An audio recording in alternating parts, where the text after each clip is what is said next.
If I had too much sugar, I would sugar crash. There was one commercial where I think I asked the director if he wanted to be my dad. It was unscripted. This is just. I'm all grown up. Ladies and gentlemen, our guest today is an actor, voice actor, singer, pickleball player, and former SAT tutor. She graduated from Yale with a dual major in film and screenwriting. Her favorite animal is the penguin, and she makes a mean apple pie, allegedly. You may know her as Jessie Flower, as the greatest earthbender in the world, or perhaps simply as Melon Lord. Please welcome Michaela Jill Murphy. Hello.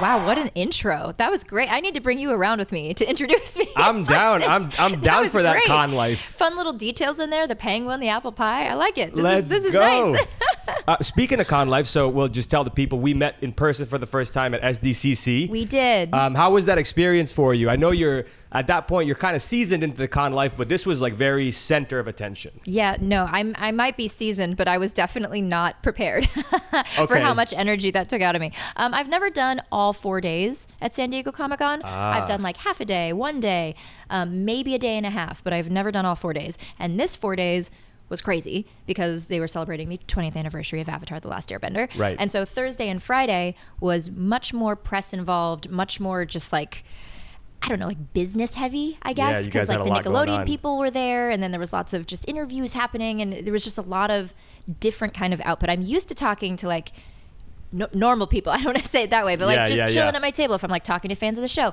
that's easy. I'm used to that. Yeah. But kind of, I don't know, I guess being PR ready, just because you never know what they're going to ask you, and you want it to be fun and quippy, and it's going to be online. You and have to be on all day. Yeah. And I think that was just a little bit of a curveball. I've never had a day where I did 5.5 hours of press like I did on Friday, and then I continued Saturday, Sunday doing meet and greet stuff, and did a collab with Figpin on the floor.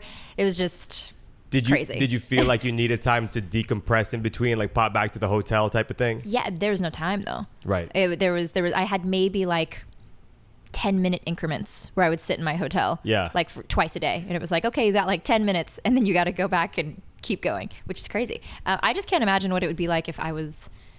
I mean, maybe this is practice, but if I don't know, Emma Stone, Anne Hathaway, just any, sure. doing press like that this was starter press. I mean, I can't even imagine. Being and then you have a major blockbuster.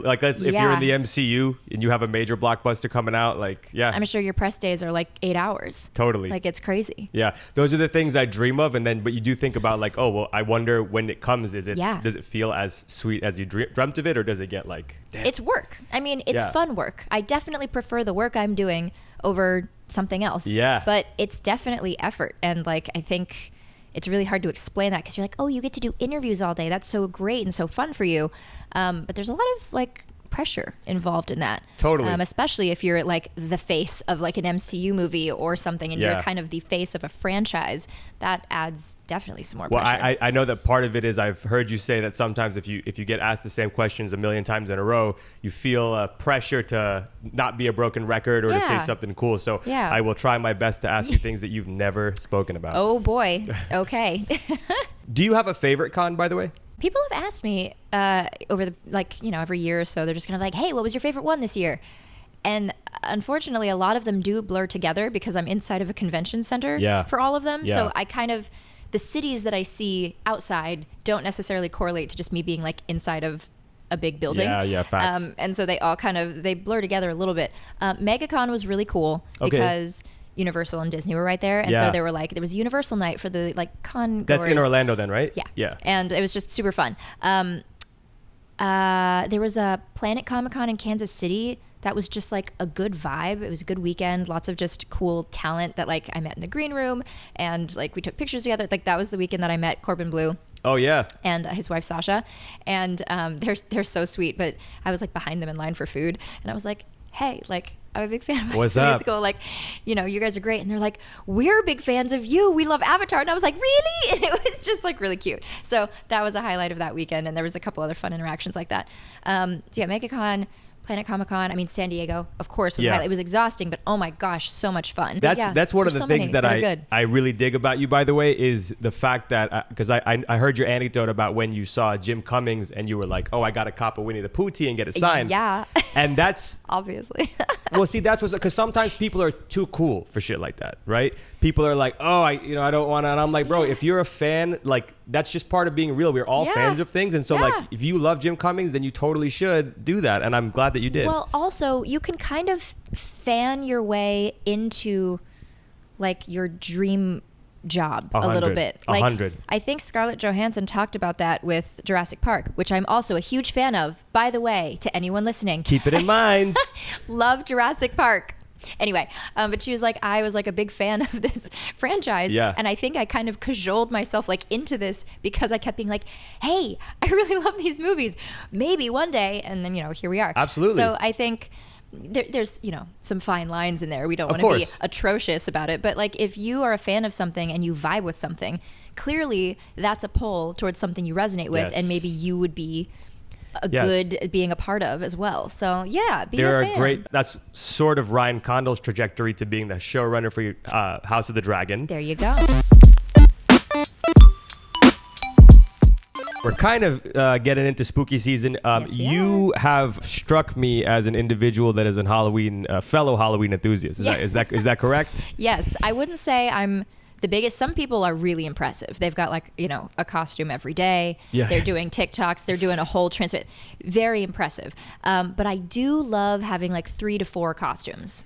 And per year? Yeah, and I have about 3 costume bins in my garage. Let's go. I don't like getting rid of stuff, and so I am definitely an outfit repeater. Yeah. Sue me. But when a costume is good, a costume is good. Facts. And so I definitely have a lot of fun. This year, I already have a couple. I got something custom made last year, and there just wasn't time. To rock it? Yeah, there wasn't space and time. But this year, I should be, fingers crossed, in LA for Halloween weekend. So I think I can vibe. And is it a surprise?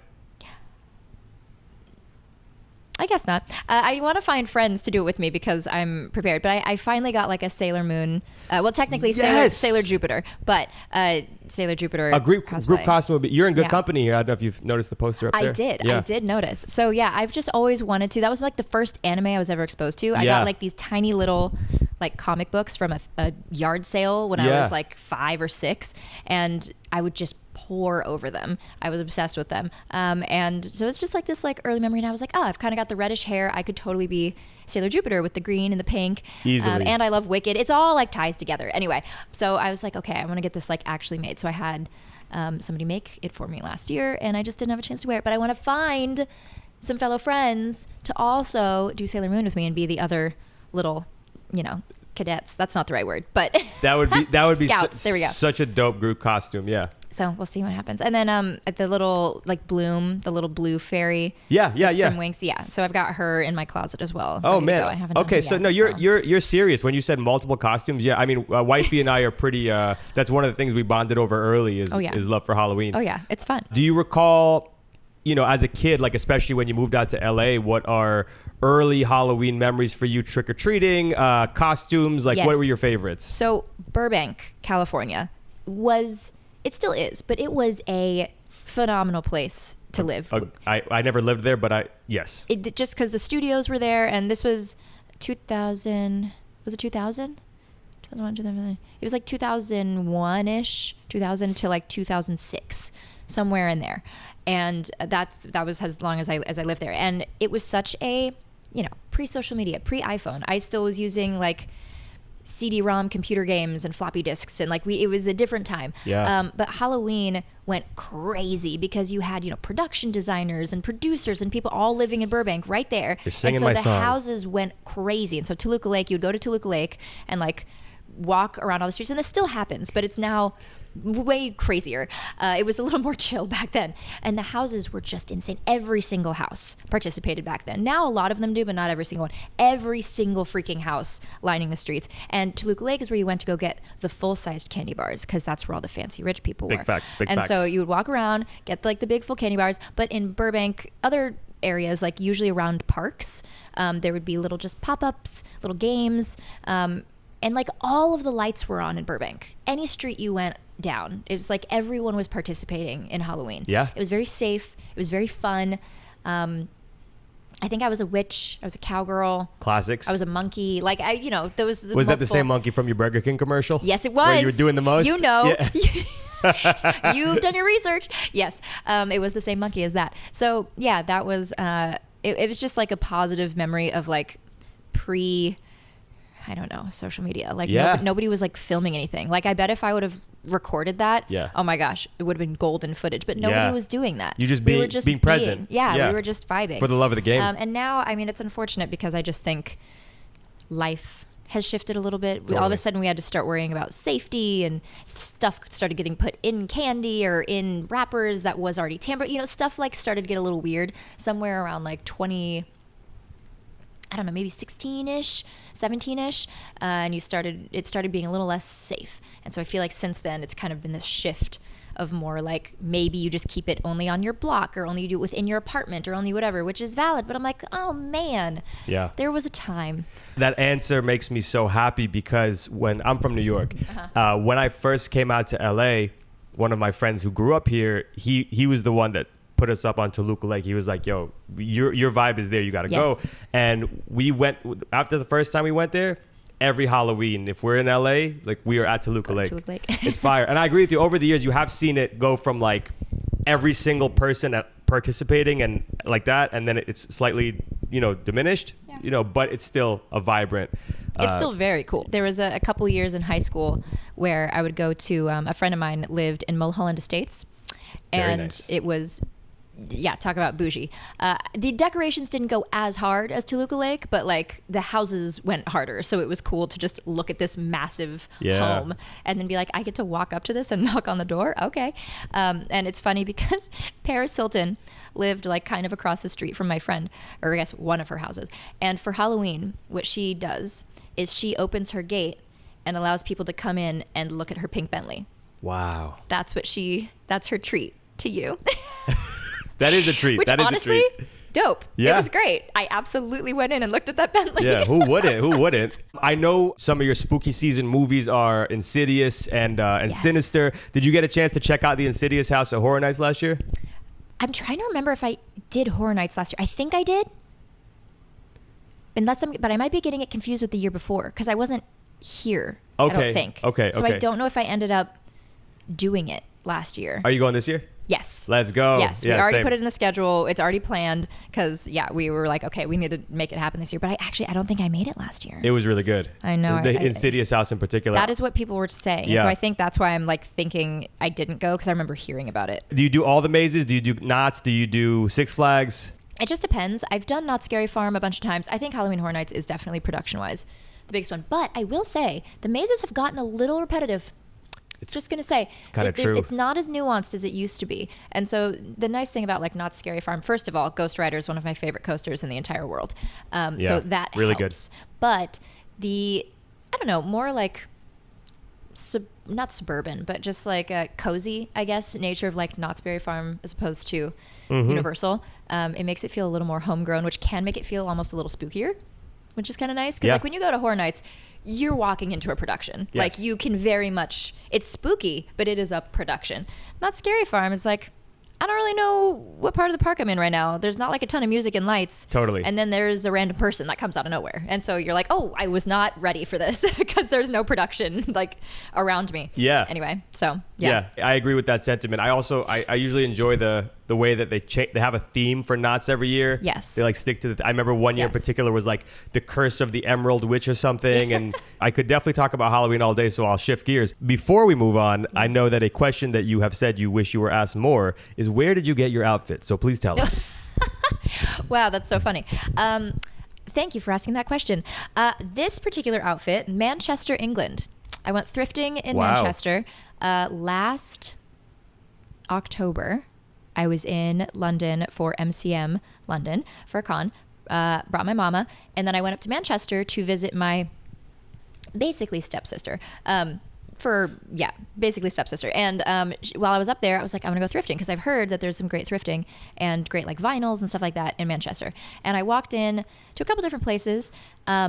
Oh, actually, yes, the whole thing. So this is a Levi's belt. Sick. This is from like just a normal, I don't know, like normal thrift store. Like they had just t-shirts and dresses and like whatever. There wasn't anything too like designery. And I was literally about to leave because I was like, all right, like I found a couple things, but I try to only buy something if I'm obsessed with it. I have so many clothes. Oh my gosh, you guys. I have 2 walk-in closets and 3 dressers. Damn. So we're really, really only buying things if we are obsessed with them. And I was walking out and it was like right on a hook right before I left. And I was like, oh, I was going to leave. And I was like, you're going to wear that a lot.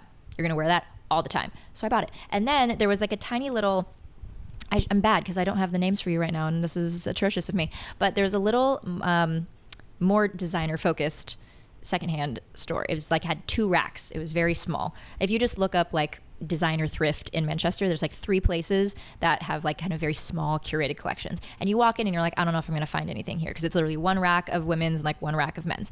But I went over and I found this awesome faux fur coat. I found this cool kind of early 2000s button down tee. It is very cool. And these early 2000s Dolce & Gabbana jeans. And I tried them on together.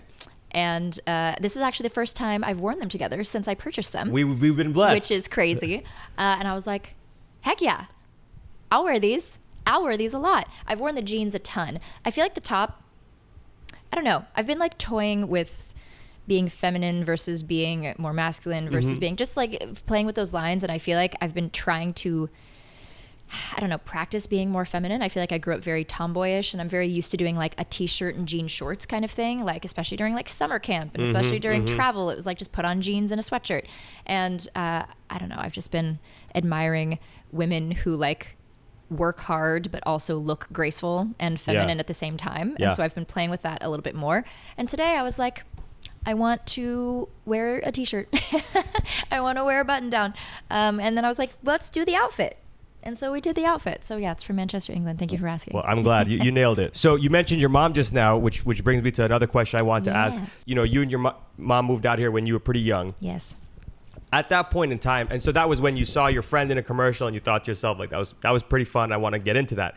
At that time, though, you, if I'm correct, you were already here because your mom also wanted to get into acting. Is that right? Yes. So we came out here when I was 4 years old. So like 1998, 1999-ish, somewhere in there. And she had always wanted to live here. She loves sunshine and opportunity and acting. Yeah. And so she's like, I'm going to live in Los Angeles. And she actually tried to move out here twice before I existed. And things just like kept happening. Either something happened. What was the first thing that happened? I can't remember if it was like a breakup or a family thing. I can't remember. But there was one thing that like, she's like, okay, just kidding, not now. The second time she was literally going to leave like the next day or 2 days from that. And she was riding a horse and she was riding the horse back like to the stable and it kind of freaked out and took off like back to the barn and ended up falling. And it fell on her. Holy shit. And so she hurt her leg. And so she was literally about to leave to go to LA and then a horse fell on her leg. So she had to stay home and recover. And then, surprise, I happened. And after you were the a couple lucky years, charm. Maybe. And I told her this the other day. I was like, see, I was supposed to come with you. You were trying to leave too early. There it is. We had to go together. Universe had a plan. Universe had a plan, baby. We ended up coming out together. And me acting was never part of her plan. That was all me. All fueled by me. And then she was just very supportive. What was it like for you sort of sharing that journey with her? Did it make you aware of the struggles of the industry and affect your goals or the way you thought about it at all? It was interesting to navigate, I guess, like scheduling and auditions, because normally she would be the one driving me. But if she had stuff the same day, you know, that gets tricky. So, there was a certain point where we were like both auditioning, both somewhat working. And she had like she hired somebody to like help take me around, but she realized it just wasn't as, you know your own kids best. And so there were just some things that weren't quite working. And she's like, I think I need to fully be present and be with my kid and take her around. And so she kind of backburnered her own stuff a little bit when mine was just very active, which I'm very grateful for. Yeah. And she did not need to do. So yeah, there was a little bit of trying to figure it out. And she was like, nah, I just need to be with my kid and like take her around, be there on set, do that. Just because I was a sensitive kid to lots of things, but especially like food stuff. This is so ridiculous. Craft services tables were dangerous for me because if I had too much sugar, I would sugar crash. And so she was very much like, you can have this thing, you can have this thing, you have this thing. And so whenever she would have somebody hired to try to come with me, they would like break and not follow her rules. And she's like, no, you don't understand. Right. You must follow these rules. Because you were probably just like a cute little kid being like, come on, one more candy bar. Yeah, exactly. And I was like, oh, can I have like some of the M&Ms and whatever? And my mom was like, no, she will literally do a sugar high and then crash and it will be bad. She's going to turn into the Noid. It's not going to work. Yeah. And so, little things like that. There was one commercial where I think I like asked the director if he wanted to be my dad. It was like,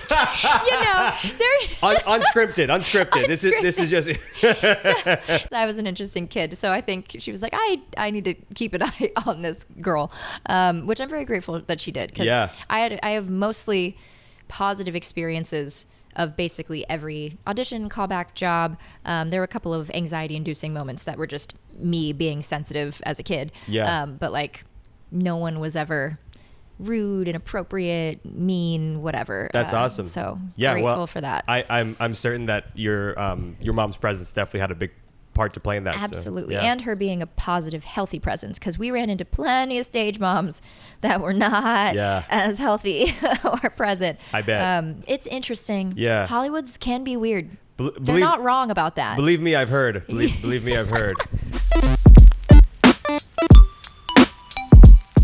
I know that about 4 or 5, you said your journey into singing started with you singing along to Phantom of the Opera cassette, a VHS tape of Cats. Yes. Where are you at now with original music? I saw one track distributed on Spotify that you did with a friend. One track. Yeah. But is it still something that you are wanting to actively pursue? I mean, I know that you grew up a big Britney fan and you have a lot of musical influence in there. So yeah, where are you at with pursuing that? I think music is terrifying. In the best way. And I think the things that terrify you is just an indication of something that you really want or want to be a part of. And I think it is very difficult for me to be bad at things in order to be good at them. And music, it's kind of the only way through, even if you have natural talent or kind of inclination for like writing good lyrics or whatever, you still have to go through the process of like creation, polishing, editing, maybe scrapping it and starting over. Like, creativity isn't a linear checklist, 100. and I'm very used to a linear checklist, and that has been in my way of being more creative for basically my entire life. So I think, and time, and choosing what to do with my time, I think it's very tricky for how I was raised and maybe how my family thinks, for me to be creative while worrying about money. Some people are good at that. They're like, I don't care because this is just my passion and I'm just going to sit here and write and like whatever, I'll make rent happen somehow. I, however, could not function that way. I was like, I need to figure out this money thing stat. Like, I was working 3 jobs in New York after undergrad and was just like, I got to figure out savings and I need to figure out, should I try to invest? I was just so focused on trying to like be okay financially. I was really not that creative. I was auditioning for Broadway stuff. I was going to dance classes. I was singing. I was doing a lot of theater themed things, but I was not functioning from a place of like, I'm an artist, I'm a creative. I was just like, I'm trying to survive and trying to somehow get a little bit of a cushion of savings so that I can breathe. And that was kind of the fuel for probably about 15 years of my life, honestly. And so I just wasn't in a space where I felt like I could mess up and try again and work on things, which is what you have to do when you're creating music. So now, in the last couple years, I'm finally like, hey, Michaela, you should probably start doing that. Tap back if in. I'm, 60 with a couple kids and whatever, I'm going to be like, damn, I wish I would have just tried that. Right. And so now's the time. However, this year there's not a lot of time because I'm doing 26 conventions for Avatar stuff, which is great. But that has been also tricky because I'm like, okay, cool, I want to do this. With what energy? It's like where on Tuesdays and Wednesdays when I'm home in between conventions, it's like, okay, take care of your entire life and go to the bank and do your laundry and clean the floor and walk the dog and also create music. And it's like, okay, I'm trying to like figure it out. So I really, really, really love music. And would love to release more of my own stuff. Would love to have my own EP. Would love to maybe make like a label one day, just because there's so many talented musicians who like could use good representation and like get bigger percentages of payouts and stuff. But it's kind of nice because we're in this era of like doing your own thing. Independence the way to go. Yeah. I say that to everybody. I mean, obviously there's different ways to look at it, but Yes. I would recommend just staying independent and using social media to market yourself. Absolutely. Right? Unless you really, there's a PR aspect that is really helpful to get you to a certain level. Sure. If you're trying to do a Tate McRae, a Sabrina Carpenter, something that is so next level. Yeah. But it's tricky because you are so locked into that contract. You're you are locked owned by a in. company. You have like 20 bosses, really, at the end of the day. Yeah. People that you have to take their input and you have to Answer to. release on their schedule. And you can't just have these creative whims. It takes the soul out of it a bit. And I'm saying that from hearing it from friends firsthand who have some of them wonderful record deals. Yeah. Obviously, this year was particular because it's the Avatar 20th. Yes. But it will die down, and next year Yeah. will be a more normal schedule. So we'll be looking forward to some more music then. Hopefully. To touch on something you just mentioned about financial security and that sort of worry. Yes. I imagine that the sort of resurgence of Avatar during pandemic is what really boosted your con attendance. Is that correct? Oh yeah, absolutely. Yeah, we had Gray Delisle on Very cool. not that long ago, and she was telling me that she oftentimes makes more money from the cons than she does from voice acting. Oh, absolutely. Yeah, No question. Would you concur? For sure. Well, and it's different now because I don't think it was the case really pre-COVID. And maybe it was starting to get there. Yeah. But like 10, 15 years ago, conventions were not what they are now. And also residuals have changed a lot. Sure, so the sure. reason why so many people are also going is because even on new shows, you know, that are very, very popular, the residual structure is basically non-existent, especially if it's on a streaming platform. Yeah. So unfortunately, they have now basically shifted the responsibility of residuals onto the consumer. Right. So basically what we're going to do is meet and greet to then receive a residual. Live kind of. residuals, It's a live residual. Yeah. And then, you know, you get a voice recording or an autograph or a picture, like something or whatever in return. But that's kind of what I think of it as at this point. Yeah. And same thing with Avatar. I mean, it's on Netflix. Yes, it was #1 for freaking 6 weeks in 2020, which is crazy. Did we get like a sizable matching residual payout from that? Absolutely not, which is crazy to think about. So if that had been Nickelodeon, you know, #1 for 6 weeks, yes, absolutely. If it's network, like sure, yeah, it's still there. But like streaming, it's completely different. It's a different story. I do not make very much from Avatar residual wise. Yeah. See, I during our strikes, I sometimes would receive very nasty comments about what we were striking about. It's that. We like, I don't know. It like is fine. It was like, okay, whatever agreement ended up kind of happened. It felt like we were kind of pushing for something that could have maybe been really great.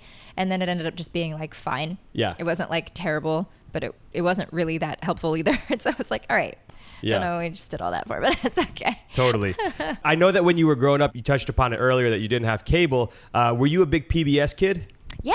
So Arthur. Popular. Yeah. Okay. Mm-hmm. Give me your PBS like top 5. It was really just Arthur because I didn't watch a ton of TV anyway. Okay. Because my mom would prefer me to be outside or reading. Yeah. So like when I did, it was kind of, we tuned in for Arthur. Yeah. A lot of the time. Yeah. I honestly, I was like, what else was on? Pappyland, Clifford, Big Comfy Clifford, Couch. Yeah. Comfy Couch was up there for sure. Yeah. Barney was on PBS, I'm pretty sure. A little bit of Barney, definitely Big Comfy Couch, and and Arthur. Zaboomafoo?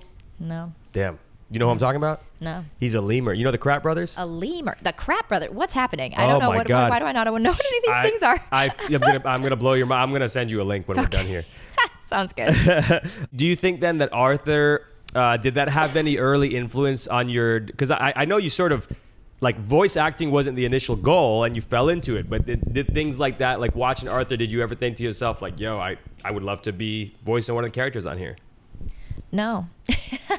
No. Early on, I think I just liked performing. Yeah. I think it's so interesting because sometimes, you know, I have this little conversation with myself. I'm like, do I like performing because I like attention?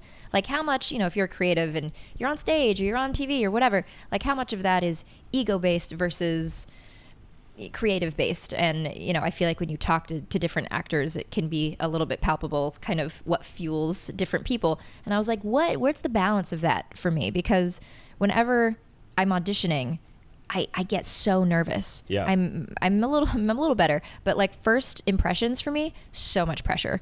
And like weight. But then once I'm in it, and like once I'm on stage and doing it, it's like completely gone. It's like once the relationship of like us performing in this art, whatever it is, and like the audience consuming it and liking it, once there's that back and forth, it's fine. But if I'm just like performing for you and we're not like in, I don't know, like a performing relationship, I guess, I crumble a little. Okay. I do not do well. Yeah. So when people, oh my gosh, it stresses me out so much. People are like, oh, you sing? I'm like, yeah. And they're like, sing something. I hate that. Don't do that to me right now. Yeah. Don't you freaking dare. But some people are good at that. And some people will, and they'll just sing. Yeah. And I'm like, should I be more like that? Because I'm like, maybe I should be. Yeah. But yeah, I never looked at anything and was like, oh, I want to be in that or do that. It was more just like, this makes me feel really great. I want to feel like this more often, which is, I think, what theater did to me a lot. Sure. That's why the Cats on VHS. That makes sense. When I saw Wicked finally after listening to the soundtrack in my babysitter's car for months. Yeah. And I was like, however I just felt, whatever this feeling just was, we like. Yeah. And so that's why I think I kind of was like theater, because I was like, I want to feel like that again. Yeah. It wasn't like I did, like the white cat in Cats was like fun, and Mr. Mistopheles, and I was like, it's so fun, but I was like about the energy. It's like I wanted to feel like how I felt watching them, and like by performing and doing that, it got me closer, kind of thing. But it was never like, I want to voice this on TV. Like that was never really the that's awesome drive. That probably makes you much happier of a person. That's like chasing that feeling versus until I don't create for a while, and then I'm like, why am I depressed? And it's like, because you haven't danced in months. It's like, that's why. Totally. With that energy then, around 12 or 13 is when you start voicing Toph. Yes. I've heard you say a few times that when that experience was happening for you, it didn't feel like something that was, larger than life at the time. It was pretty normal for you. Yeah. How did it fit into your day-to-day life? Was it something that you were talking about with your friends in school? Like, yo, guys, like I'm voicing a cartoon on Nickelodeon, or did anyone care at all? Did you go day-to-day really looking forward to it? Like, did it feel like a big part of your life? Did school feel bigger? How was the whole process for you? Very chill. I think, first of all, I was incredibly lucky to start voice acting when I did. Yeah. Because kids, like youth departments in voice acting were new. For most of the voiceover happening in like the 90s, and voice acting was still a relatively new thing. Yeah. It was mostly adults voicing kids. Totally. And so having kids be in a recording booth was definitely like a risk. They could get tired. They can't work as long of hours. There's all these things. And so when I started, I kind of helped start that department at my agency. So I was kind of one of the few kids that could, at 6, 7-ish years old, I could read anything. Huge help. So I could get any script and read it cold, which is a big help. And I could take direction really well, and I had a clear tone. Because when you're a kid and you're mixing in, if you have a lot of texture, you'll probably stand out in the background. And so I started in a lot of background voices, additional voices, ADR stuff, looping stuff, and it's easy to just kind of blend it in. And so there were lots of little factors that just kind of contributed to like it working. And so then I just got used to working. Yeah. And so it was never this thing of like, oh, I have another job. Oh my gosh, I have a job. I was grateful. I was like, yay, a job. But there was not this pressure. Also, it wasn't on camera. Right. And all the pressure felt like lifted off of my chest as soon as I wasn't staring down this like black circle and being like, hello. Me as a kid was very aware of the camera. Yeah. And so, it was just comfortable. And so when the Avatar stuff happened, I thought acting was going to be more short term. And I was like, okay, and then I'm going to go on and be a heart surgeon. So once I get to middle school, high school, I'm going to focus on school, do pre-med, go to medical school, do that whole thing.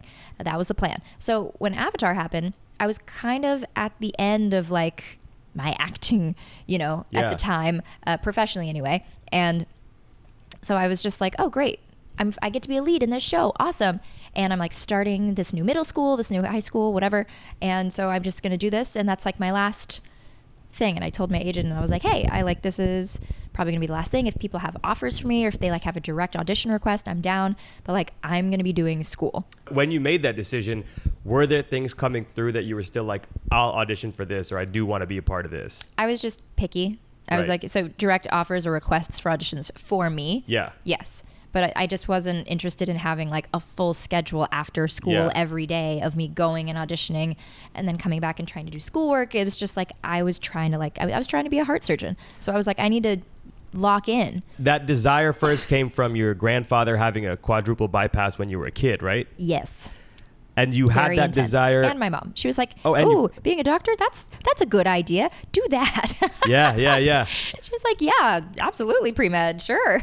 Well, and you had that desire up until sophomore year in college, correct? Pretty much. College was rough. I think I was just super burnt out from life because I'd been working since I was 5. And then I got to college and I was 19 and I was like, oh, crap. I'm just getting started, supposedly. Yeah. Like, I'm exhausted. It's a big fucking commitment. How is everyone not tired? Because I haven't been working since they were 5. But I think I just didn't realize my battery was so low. And I also was not expecting the high school breakup with the high school boyfriend. That was a curveball. The first heartbreak, we were not sure how to navigate that. And it was very messy and lasted way too long emotionally for me anyway. That was right before college? Yeah, summer before. Got it. Yeah. With some drama on the side. So, it was not my proudest moments. I didn't do anything crazy, but I was a mess. It was a mess. Yeah, and it so happens. I just didn't foresee that coming. Yeah. I had never dealt with that before. That literal, it's funny. I think that might have been one of the first times I physically felt any sort of true grief, heartbreak, whatever. Yeah. My literal heart was sore. It was crazy. I remember I have this little memory of driving with my mom. I don't remember where we were going, but I was just in the passenger seat in the front and leaning my head, and it was my chest was sore, inside of my rib cage, hurt. It was crazy. And I was like, oh my gosh, this is wild. This is real. The shit that people sing about, it's all real. Yeah. And I did not know how to navigate that. And so I think when I got to college, just working so much in life and working so hard in high school and then dealing with that, I just didn't have the capacity to keep chasing and going. And then I was surrounded by people who were so brilliant. Goodness gracious.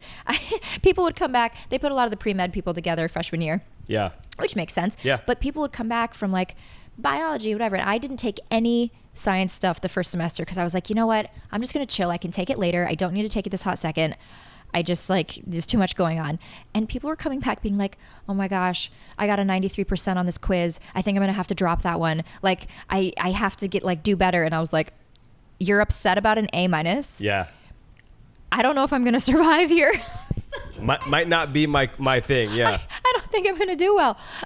So yeah, I kind of just crumbled and then had to piece myself back together for all of college, which is funny because a lot of people I feel loved college. Yeah. Or they were like, college was the best. And I was like, college was great. I'm very happy it happened, but I was a wreck. I had no idea what I was doing. Yeah. I was... all over the place. I think obviously you made a good move there because here you are today. We're doing okay. When you switched to screenwriting and film, it also wasn't until that time in college that you actually sat down to watch Avatar during a break that you had either spring or summer. Yeah, spring break, I think. So now sitting down and watching it through the lens of a screenwriting major, did you watch it with a much newfound appreciation, do you feel? No. I don't. Yeah. Also, when I did watch it, I'd maybe only taken 1 or 2 screenwriting classes. I was not fully in it yet. It was still pretty new. I think it was just I should probably watch this because people were kind of talking about it a little bit. And I was like, it's been a while. And I kind of remember everything, but I should probably rewatch this. And so I didn't watch it from an analytical point at all. I was just letting it happen to me. And I just was that was really, really well written. And it definitely was inspiration for just good character development. Zuko's arc is pretty insane. Looking at Toph's strengths and flaws as a human and thinking about my own self at that point in time at college and career and dating and whatever. And I was like, I guess me and Toph are a little we're just so stubborn and think we can do everything by ourselves. And a lot of the time we can. But is it as good as if we let people help us and we do things as a team? No. So, took a couple of notes from that. But I wasn't, ripping it apart, trying to, analyze every shift and edit and scene and whatever. So you were not an insufferable film major? No. No. Now I am medium. I think I'm medium. Medium insufferable? Yeah, because I have a hard time just liking things. Yeah. Because I'm there's like kind of a weird hole in that, and like why was that transition so weird, and why did they choose this song for this scene, like the soundtrack is off, like it's so I have lots of opinions, but I don't go in being like, well, in 1963 when they used the aperture of this thing, like I don't do that. I just like story. That's been the driving force of my entire everything. It's just I love a good story, and so if you do something that messes with the good story, or the story itself just isn't that good, I'm not gonna be impressed. I feel you. Are you actively, and I know obviously this year may be an exception, but are you actively writing things? If so, what? You like the genre of historical fiction and things like that, and also like ideally, if you could wave a magic wand, would you be writing movies, series, that sort of thing? Are you writing things specifically in mind for you to star in? Tell me a little bit about your writing journey currently. Sure. Thanks. Writing has not happened in a very long time, unfortunately. Music has been the closest thing to writing, because I'll have a moment of, a bridge and a chorus that come to mind, and I'll do a little voice note, or I'll write down some things in my notes app. But as far as actual script goes, I have not touched anything in that regard, or finished anything that I have started, probably in about a year and a half. Oh, wow. Okay. Mm-hmm. And I think just the capacity of where my brain is, I don't know, traveling, it's really hard for me to get into writing mode. I think social media doesn't help. I think my attention span has absolutely been affected. I think of the 16 things that I know I have to get done, and then I'm like, oh shoot, I didn't respond to that email from 3 days ago. And then all of a sudden my dog starts barking, and I'm like, oh, it is time to feed him dinner. Like, it's very tricky for me to shut all of that out and be like, cool, we're in this world now, let's write. And I'm hoping to get a little bit better at that, because in order for me to include it, I think I'm just gonna have to figure it out. I'm gonna have to figure out how to make that switch happen a little bit faster. I think just I've been putting out a lot of energy, and I'm still auditioning like for voiceover stuff too. And live action? Not yet. Okay. Trying to find some reps. Okay, so that's not by choice. You actively would want to. Oh, heck yeah. Yeah. I was taking a scene study class, and that's another reason why the writing took a bit of a back burner too. I was doing a scene study class every week for about a little over a year, I think, just to get back into being on camera, because it is a different muscle for sure. Like, voice acting is acting, but being on camera, there's more, intention, and obviously you're reading with scene partner and all this stuff. So I was doing that for a little over a year, and it felt great. And I feel, in a decently good spot. It's been a couple of months since I've done the scene study class, just because travel got crazy this year. And so I was like, all right, I got to take a breather, because I just don't have the capacity. I would love to write for things, but I also know it all mixes together. Being a better writer helps if you're a better actor. Being a better actor helps if you're a better writer. It all kind of goes together. And I just realized I was really rusty being on camera and being on stage and stuff like that. So I was like, all right, I need to get that back, and then I can write better dialogue and write better scene work if I'm actively in the process of trying to act in it myself and analyze what's happening in the script and audition and be the character. And it's very easy to tell when something isn't working when you are the actor, because something isn't flowing. You kind of hit a little bit of a wall, and you're like, why does this feel awkward? And either the line is written weirdly, or maybe the dynamic of the scene, you didn't have enough build up to the blow up, or like the frustration or the breakdown, and it's happening too fast. And so you learn a lot by being in it as a performer. And so I think I was just like, you know what? And I want to do more camera stuff. So I focused on being in the acting class. And so writing just kind of took backseat, a bit of a back burner. Ideally then, would you be writing a movie? Would you be writing a show? What kind of a show? And tell me about that. For writing wise, it would be like a limited series kind of thing, similar to like a Queen's Gambit, or like a Bridgerton. Well, Bridgerton now has multiple seasons, but I would think the main idea that I have that I love right now, I think would probably be like a 10 episode, like 10 hour long episodes, for like a limited series, a historical drama that's set in the early 1900s in New Orleans. But that is something that I would love if I could be actively working on that. And I do write some things of like, oh, I could be this person, but I don't write like the protagonist to like be me. That's not what I see for a lot of things. But there's definitely this one character in there that I'm like, oh, I felt like this pull whenever I was like thinking of it. I was like, oh, that's me. Like that. I mean, it doesn't have to be me, but like that's me if I'm in this for sure. I'm not the protagonist. I'm not like the mom. I'm not the sister. I'm not the, I was like, oh, I'm her for sure. So I feel like that is also a natural thing too. Once you really know yourself as a performer, which is honestly half of the battle. It's like knowing who you are and what your insides feel like and think like, and also how you're perceived and kind of that balance of the two. And then that will very much kind of pull you towards things that are like meant for you. Instead of you just being like, I want to be the lead. It's like, well, but honestly, you wouldn't be as great. Like you would look amazing as this and be amazing as this and have so much more allure as this. One of my favorite actresses is Helena Bonham Carter.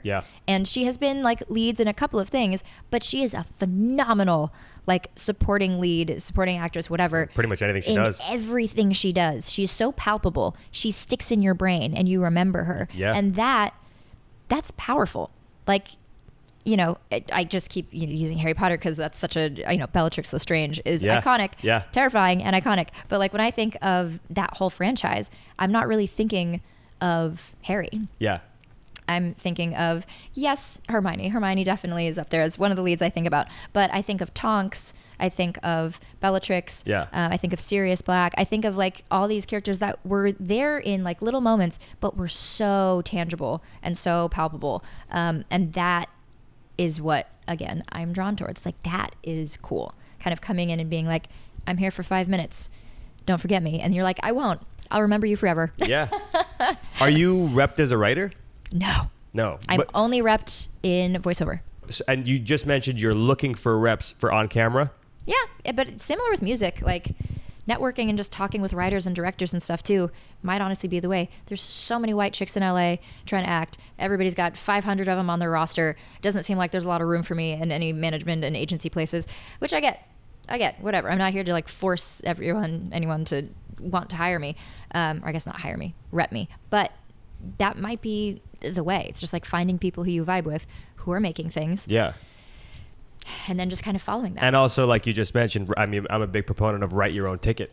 And that too. I mean, that's what But have a good entertainment lawyer. That is the thing. And so I have a couple of lawyer friends, and I'm at the point where I'm probably just going to be like, hey, can you like be my contract person? And then if I start working on stuff or start getting offers for stuff, can you look it over and just make sure we're good? Because that's the biggest part of like having a manager and agency. It's like making sure you're good and protected and you're like getting, what you need from it. And so I feel like maybe I'll just have an entertainment lawyer. Maybe I won't have an agent. Maybe I'll just have an entertainment lawyer. Listen, oftentimes, especially if you're someone that is writing, you can skip certain parts of the process in this day and age. But you've mentioned on a few podcasts now that you were voicing a very big video game coming out. Is it out, or can you tell us what it is? No. Okay. No to both. No. Yeah, it's not out. And yeah, I can't say anything. I think it was supposed to come out like last year. Okay. And I just don't really know what's going on. Gotcha. So I don't know if it's coming out anymore. I can't tell what's going on. I don't know if they just need more time. I don't know if like funding got I just have no idea what's going on. But it's somewhere in the ether, in a file. Okay. Waiting, saved somewhere, all of the recording I did. So we'll see. I'm aware that your favorite movie of all time is Crazy Stupid Love. Is that correct? Yes. You know what my favorite thing about that movie is? The capturing of Century City Mall in 2010. Prime 2010. Do you agree? Freaking Century City. Yo. So good. Zabaro. So good. Borders. Literally about to say. Borders, son. In the background, when Ryan Gosling got the Zabaro. Got that you can pizza slice. see the son. Zabaro. 2010 Century City was peak. Okay, I agree with you. It was so good. It's like fun now, but there's like too much going on now, in my opinion. There's way too complicated. Well, it's like extra bougie now too. Yeah, it was a vibe. There was this one Pan-Asian fusion kitchen called Rock Sugar, and they had the best little. Oh my gosh, what were they? They're like pork ribs, like glazed pork ribs. So good. They had these like sesame seed like crisps as like a chip appetizer thing with like this salsa. Just incredible fish. It was facing Santa Monica Boulevard, right? Yes. Yeah. Big, fancy, beautiful interior. Incredible like rice dishes. It's just so good. And then I think COVID, I must have killed it or something because it's gone now. And I was You're right. No I never even way. thought about it. And where the coffee bean and tea leaf is, that used to be Potato Corner. Do you recall that? I never. It was mainly Pink Taco and Rock Sugar. Those are your spots? Then, yeah, and then the AMC. Okay, no doubt. Yeah, but I mean, So funny. That's one of the great things about movies being a time capsule for it those captures things. that little moment in time. Because that one is on Wifey and I's Valentine's Day lineup every year. So good. So good. In addition to obviously impeccable cast, impeccable writing. Just, almost every single detail of that movie. It doesn't have to be for you. Maybe it's not your style of movie. That's fine. Right. But it's every single detail was thought about and I feel like chosen correctly for the genre and style of movie that it is. I have a vivid memory of Wifey and I seeing it in theaters at Century City. Oh, that's so funny. Which is pretty awesome, right? You're like watching, you're like, oh shit, that's what we're here right now. Inception. Yeah. My third or second favorite movie. It switches back and forth between second and third spot. Oh, right. Okay. And I think, so it came out in 2011. I think at the time we were watching it that the Zabero and the Borders had already left. Had already closed. Crazy. And I was like, oh, damn. Fast turnover at Century City Mall. Keep it moving. I'm saying Disney Store came and went. They all fast. Came and went for Disney Store. But yeah. It's very fast. It is very fast. So funny. Anytime I meet somebody who is happily in a relationship, engaged, married, etc., I'm like, how did you meet? And then like, what's your advice? What's your story and what's your advice? I've been asking like a crazy person. I contend to everyone that I pioneered DM sliding. Okay. Pioneered it. Impressive. This was 2007. Early for Facebook as well. Facebook was pretty I think Absolutely. Facebook was like 2005. At the time, you needed a college email to join a network. Yes. Right? And you also needed an invite to join Facebook in general. Okay. Oh, yeah, I remember that. Because you're a few years younger than I am. I'm 89, baby. You're 94. 4, yeah. Yeah. So the thing to do at the time, especially class of 06 and class of 07 high school, was once you put down your deposit of where you were going to school, like when you got accepted, put down your deposit, they would give you your college email and you would immediately join your network. So that was the thing. So we couldn't wait to do that. So I decided I was going to Boston University, got my email, and I joined the network. Now, of course, what is the first thing that a high school senior boy would do when he does that is start scrolling to see all the pretty girls. Right? Who else is going to be at BU? So I immediately see Swasti's profile picture. Heart eyes popping out. Head over heels in love. The folks know that I'm a Beach Boys stan, and the Beach Boys sort of inspired a lot of my California dream. I had this thing in my head about California girls because of the song, and I was when she is a California girl, you see in her profile it says San Jose, California. I was like, oh my God, it's all true. Like it's all real. It's all real. So I'm sitting there in New York, and I was like, wow, if she's going to BU, like I'm glad to be going. So I added her as a friend. She immediately accepted. Oh. Quickly. Oh. And then she wrote on my wall right after accepting. That's bold. Yeah. Do you recall wall writing? I do. Yeah. I do. That's a bold. Okay. She wrote on my wall and she was like, oh my God, you're going to BU. Yay. Like which specific, school? Yeah. I took that conversation to the DM. Because I was like, yo, I'm trying to get a little flirty with it. Yeah, we're not going to have this be on a public forum. I'm going to be on a public forum. You know what I'm saying? So I hit up the DM like, yo, sup, Sade? You know what I mean? Like, is that what you started with? Probably. Yeah. I would have. That was my high school game. Nice. Solid. Yeah, very likely, but it worked though. So it started from there. From the Facebook DM, I got her AIM screen name. Big deal. Then we started aiming. From AIM, I got her phone number. Okay.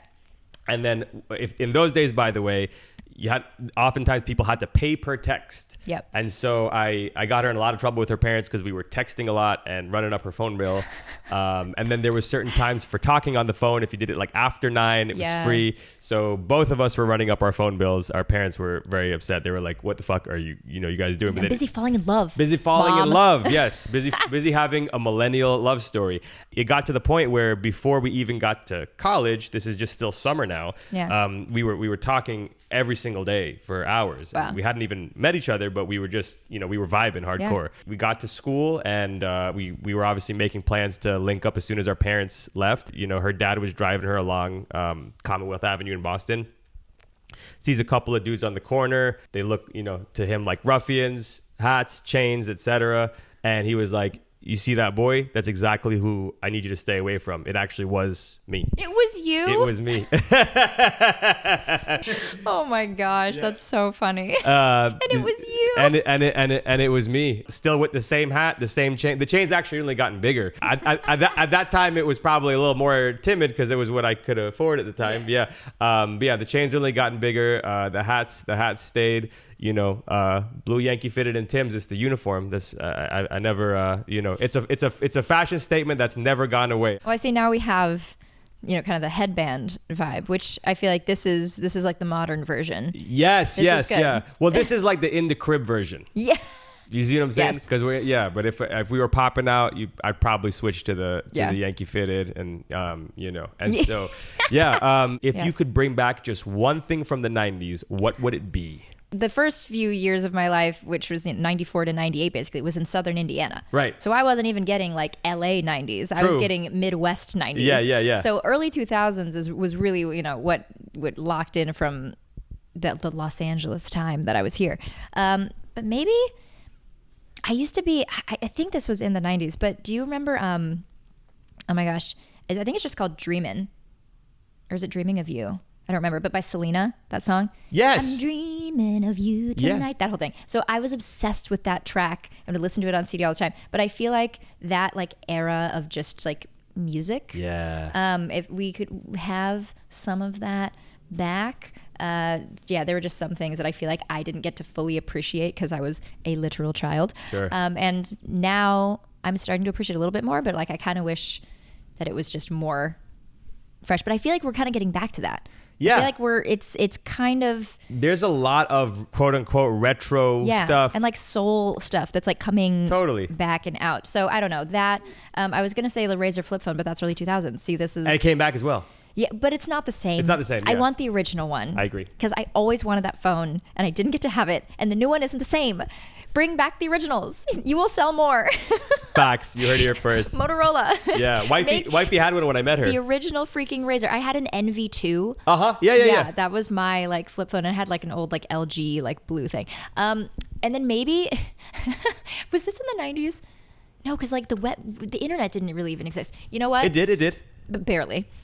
Like Disney.com, there used to be games on Disney.com. Yes. And you could play like Sweet Life of Zack and Cody and like all this stuff, but that didn't exist in the 90s yet, I don't think. I think I would bring back, because we had dial-up, but we didn't have like great functioning cell phones. Correct. In the 90s. Yeah. So like I feel like for a month, if everyone went back to having that level of like phone connection, you'd have to no touch social grass. Media. Yes. Yeah. You'd have to actually like call people on your home line and like plan things. I think if I could do a month of that amount of contact, because if there was an emergency, you could still call someone's house, right? Yes. Like that was fine. But that for like a month, I'd like to bring that back. That amount of unplugged. I applaud your answer. I always maintain that I would say maybe let's call it the year 2000, that I thought technology was peaked to the point where it was useful enough, but it wasn't consuming your life, and it wasn't detrimental yet. And you still had like the Walkmans, and you could go on runs with your little Discman. Yeah. So you could have music on the go, and that's like when the started to be a little bit more mobile, I guess. Yeah. And they started doing plugins in the car, so you could listen to, plug in your devices, and it was good balance. You're the guy with the chain? No. Totally. Yeah. That's a wonderful answer. Do you recall what your favorite snack was 90s, early 2000s, just as a child? That's no longer available? No longer available? No. Well, they've changed. I feel like they've changed the formula, but Goldfish and Granny Smith apples. Wow. That was like the combo. That's a good combo. That had a chokehold on me. What drink with it? Water. We were a very boring and strict household. I didn't have cereals that had over 10 grams of sugar, and we had no snacking things. There was no sugar, no Gushers, no lollipops, so that's no why fruit by the foot. Crafty, you were going off. You were exactly. Because I was like, sugar. No, there was none of that. We occasionally had a Lunchable if like we were in a bind and I needed food somehow. Yeah. But like. Yo, honestly, shout out to your mom for that, because that's pretty forward thinking. I mean, obviously, like you said, it's perhaps boring and not as fun, but it is actually a way better way to set the tone for your health. Yeah. No, she very, very early on, we would do a lot of food to go for auditions and stuff. Like she would cook beforehand and just bring it in a little to-go container in the car. And, she always tried to have veggies and protein and stuff. I think being from the Midwest, though, like you watch how seriously how people eat there hits your health. I see. Because lots of just overweight, lots of unhealthy, lots of early, like way too many health problems early. Yeah. And because it's like go to Cracker Barrel, you go to all these buffets. It's very like hometown buffet at the time was like a big thing. And Texas Roadhouse or whatever. And so I think she was just like that's another reason why she liked, I think, LA, because there was just this healthy lifestyle, being in the sun, moving your body, surfing, salt, sand, wind, like being healthy. Yeah. And she like did her little Pilates videos, and stuff like that at home on VHS, and like they were all in California.